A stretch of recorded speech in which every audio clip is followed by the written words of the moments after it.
Alors aujourd'hui, on va parler de cette petite machine qui est vraiment très utile. On va se préparer quelques petites rations que l'on va emmener avec nous. Être sous vide pour une meilleure conservation et une optimisation de l'espace. Vous décidez de partir avec votre animal de compagnie. Comme le patou. Pensez à prendre de la nourriture pour lui aussi.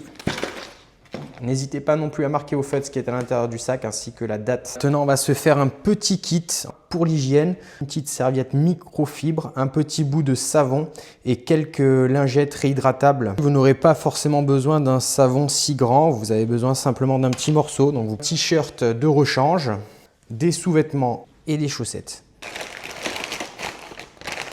Savon et les petites lingettes réhydratables. T-shirt roulé pour optimiser l'espace.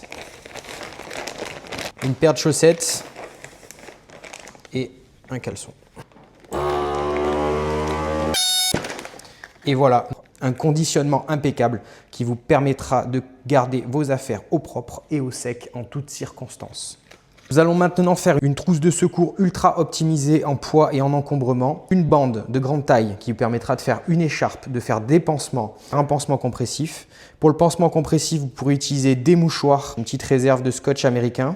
Des compresses qui nous serviront à faire des pansements en tout genre, de quoi désinfecter les plaies avec de la chlorhexidine, de l'alcool, du sérum physiologique pour le nettoyage, une solution de lavage oculaire, chlorhexidine pour la désinfection, de quoi faire de la suture, de la superglue, une lame de cutter, stérilisée grâce au briquet.